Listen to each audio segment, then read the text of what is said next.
தமிழங்க.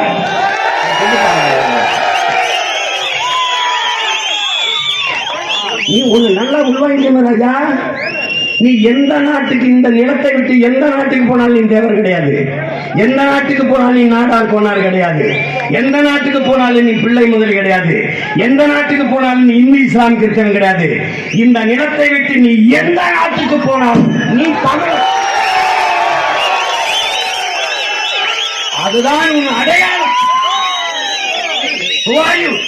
அப்படின்னா நீ எந்த மொழியில் பதில் சொல்கிறாய் பாப்பான். சீமானா சீமானா ஆள் கருப்பா இருக்கான். ஆனா ஆங்கிலத்தில் பேசுறானே இவன் அப்பா நாட்டா இங்க சோர மொழிக்காம போடுங்க. அது சிக்கலாம் பிறப்ப சண்டைப்பான். நான் தமிழன் என்று சீமானா தமிழன். அங்க போய் ஐ ஆம் மேன் அப்படிலாம் சொல்லக்கூடாது. ஏன் நீ மனுஷன் தெரிஞ்சாண்டா கேட்கிறான், நீ குரல் தெரிஞ்சா கேட்கிறான். அவன் மனுஷன் தெரிஞ்சா நீ யாருன்னு கேட்கிறான்.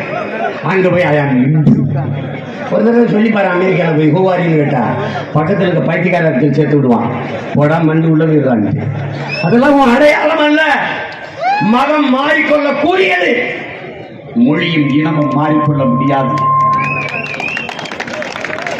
நான் ஒண்ணுதான் என் தம்பி தங்கச்சிட்டு கேட்பேன். எங்க ஆத்தால பண்ற நான் கேட்க தயாரா இல்லை. அவைகளுக்கு நான் அரசியலை செய்ய வரல. நான் பதற்குள் நெல்மணியை தேடி வந்தவன் அல்ல. நானே உழுது விதைச்சு அறுவடை செய்து நல்ல நெல்மணிகளை அறுவடை செய்ய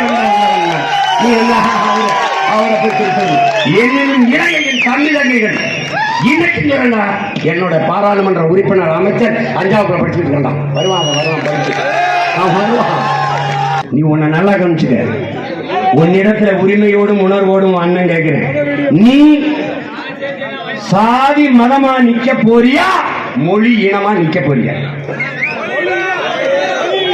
சாதி இனமாக நின்றா என்னை மறந்து, மொழி இனம்தான் முதன்மையான என் கூட வா. எனக்கு மதம்தான் வேண்டும் என்றால் எவனோடும் போ. அதை தாண்டிய மனிதம்தான் எனக்கு வேணும் அப்படின்னா எங்கிட்ட. நீ இங்க வா. நீ மனிதனை மட்டும் நேசிக்கிற கூட்டத்தில் பிறந்தவன் அல்ல. நீ உயிர்மை நேயன். உலகத்துல எவன் சொன்னவன் யாதும் ஊரே யாவரும் கேள்வி என்று பாடியவன் உன்னுடைய பாட்டன் கலியன் பூங்குன்றன். சீன எந்திரிச்சான். சீனன் என் மொழி தெரியாதவன் பிசாசு. என் மொழி தெரியாதவன் முட்டாள், நான் அறிவற்றவன். நான் ஆங்கிலேயன் இருந்தான். என் மொழி தெரியாதவன் நாகரிகமற்றவன். நான் அரேபியன் இருந்தான். என் மொழி தெரியாதவன் சைத்தான், பிசாசு. எங்க பாட்டை ராமநாதபுரத்துல அப்படியே எந்திரிச்சான் ஒருத்தன், கலியன் பூங்குன்றன். எந்திரிச்சன்னு சொன்னா யாதும் ஊரே யாவரும் கேள்வி. உலகம் தழுவி நேச்சான். கம்பன், கபிலன், இளங்கோ, வள்ளுவன் எல்லாம் உலகு உலகு உலகு என்று உலகம் தழுவி நேச்சு பாடினான். உலகத்துல எவன்டா சொன்னான் பகுத்துண்டு பல் உறவுகள் ஒம்பு என்னவோ வேதம் பாடியிருக்க. நீ இது பைபிள் பகவத்துக்கு குரான் நினைச்சிட்டு இருப்ப. தமிழனுக்கு வேதம் என்பதே திருக்குறள் தான் என்பதை தமிழ் இளம் தலைமுறை தெரிந்து புரிந்து வளரும். உனக்கு ஆகச்சிறந்த வேதம் இருக்கிறார்.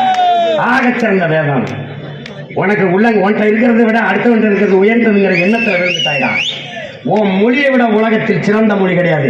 உன்னை விட உலகத்தில் அறிவாளி கிடையாது. நீ திமிரா திரிடா. நீ பயந்து நடுங்கிறான் இல்லையா தமிழன் சொன்னா. இப்ப என்னை பார்த்து எதுக்கு இவ்வளவு பேர் டென்ஷன் ஆகிக்கிறான், பயப்படுறேன். நான் என்ன 10 ஆண்டு ஆட்சியில் இருந்துட்டேன்னா இல்ல பல லட்சம் கோடி பணம் வச்சிருக்கேன்னா ஒண்ணு கிடையாது. பஞ்ச பராரி பை மக்கள் இந்த கூட்டத்தை பிச்சைட்டு தான் என் தம்பியை நடத்திப்பாங்க. இந்த மண்டையை போட்டுதான் பாரு படத்தை, இது ஆளுக்கு 100 ரூபா போட்டுப்போம். என்னுடைய நிலைமை.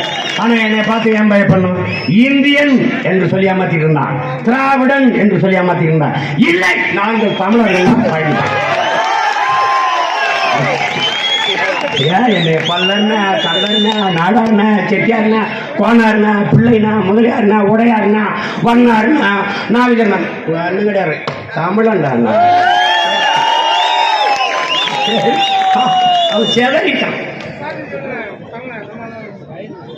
அதுல அந்த திமிர் உனக்கு இருக்கணும்.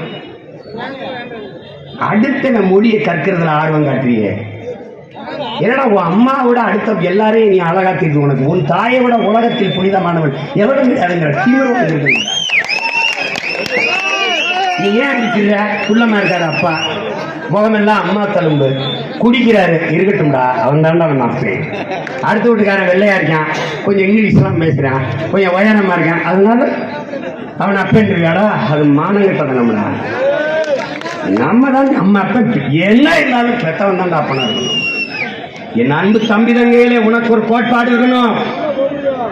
தகப்பன் என்பவன் நம்மை பெற்றவனா இருக்கணும், தலைவன் என்பவன் நம் ரத்தவனா இருக்கணும். நம் மொழி தெரியாதவன் நமக்கு இறைவனா இருக்கக்கூடாது, இருக்க முடியாது. நம் வழி உணராதவன் நமக்கு தலைவனா இருக்க முடியாது. உன்னை அடிச்சா எனக்கு வலிக்கணும்டா, வெடிச்சு துடிச்சு தொட்டு பாவா அப்படின்னு அவன் தான் தலைவன். அங்க நின்றுக்கிட்டு ஓடி ஒளிஞ்சுக்கிட்டு ஒரு தடவை ஒருத்தன் உன்னை எந்த பார்க்கல. எது அரசியல் கற்றுக்கொள்ளாம நீ என் பின்னாடி வந்து பயணம் இருக்கு. எனக்கு ஓட்டு போட்டு நான் என்ன செய்யுது, நான் என்ன செய்ய போறேன்னு நீ முதல்ல தெரிஞ்சுக்க. வேளாண்மையை கைவிட்ட நாடுகள் எல்லாம் பிச்சை எடுக்குது. உலகத்திலே பொருளாதாரம் வேளாண்மையை அடிப்படையாக கொண்டு கட்டமைக்கப்படுகிற தற்சார்பு பசுமை பொருளாதாரத்தை தான் எந்த நாடு நம்பி நிற்கணும். நாம் கட்டமைக்க போறது தற்சார்பு பசுமை தாய்மை பொருளாதாரம். அது என்னென்ன தற்சார்பு பசுமை? வேளாண்மையை முன்னிறுத்திய பொருளாதாரம். அது என்னென்ன தாய்மை பொருளாதாரம்? என் அருமை தம்பி தங்கைகளே, தாய்மை பொருளாதாரம் என்பது பெத்த தாய் குழந்தைக்கு பால் ஊட்டும் போதே, மார்பில் குழந்தை வாயை வைத்து பாலை சுவைக்கும் போதே நிறைவடைந்து விடுவார், மன நிறைவடைந்து விடுவார். குழந்தையை பெற்ற அந்த உவகையை பெற்று விடுவார், பெருமகிழ்ச்சி அடைந்து விடுவார். ஆனால் வாடகை தாய் இந்த சந்தை பொருளாதாரம், உலகமயமாக்கல், தாராளமயமாக்கல், தனியார் மயமாக்கல், இந்த வர்த்தக பொருளாதாரத்திலே வாடகை தாய் முறை கருப்பை அவளுது, ஆனா குழந்தை அவளுது இல்ல. எவனுடைய கருமுட்டை எடுத்து இவ பிள்ளைய பெற்று அவன்கிட்ட கொடுத்துட்டு போயிடுவா. அவள் வாடகை, அதுக்கு கூலி. வாடகை வீடு மாதிரி, வாடகை கடை மாதிரி, வாடகை வயிறு கற்பப்பை. நல்லா விளைக்கணும். இந்த வாடகை தாய் பால் ஊட்டும் போது மனநிறைவு அடைய மாட்டாள். அவள் பால் ஊட்டியதற்கு கூலியை கையேந்தி வாங்குவாள் இல்லையா? அந்த காசு கையிலே போய் சேர்ந்த பிறகு அந்த காசை எப்படி மூடுவாங்க, அப்பதான் மனநிலை அடைவாள். அது வாடகை தாய் பொருளாதாரம், இது பசுமை தாய்மை பொருளாதாரம். என்னது? இதுதான் தற்சார்பு. தாய் குழந்தை பால் குடிக்கும் போது மனநிறைவு அடைவது போல என்னிடத்தில் இருப்பதை வைத்து நிறைவடைவது எதுவோ அதான் தற்சார்பு பசுமை தாய்மை பொருளாதாரம். எனக்கு கம்பு தான் விளையுது, குடிச்சிட்டு போறேன். எனக்கு வரைதான் விளையுது, சாப்பிட்டு போறேன். எனக்கு சாமை திணை தான் விளையுது, சாப்பிட்டு போறேன். எனக்கு ஆடுதான் இருக்கு, அடிச்சு சாப்பிட்டு போறேன். என்ன கிடையாது? வேளாண்மையை அரசு பணியாக நான் மாற்றுவேன். கவர்மெண்ட் வேலை. நீ நக்கல் அடிப்ப, நீ சிரிப்ப, நான் சாதிச்சு காட்டுவேன். சாத்தியமில்லாத ஒன்றை இந்த சாமானியன் சீமான் பேசுகிறான் என்று எண்ணி நகையாடுகிற பெருமக்களே, சாத்தியமில்லாத ஒன்றை சாத்தியப்படுத்துவன் எவனோ அவனே புரட்சியாளர்.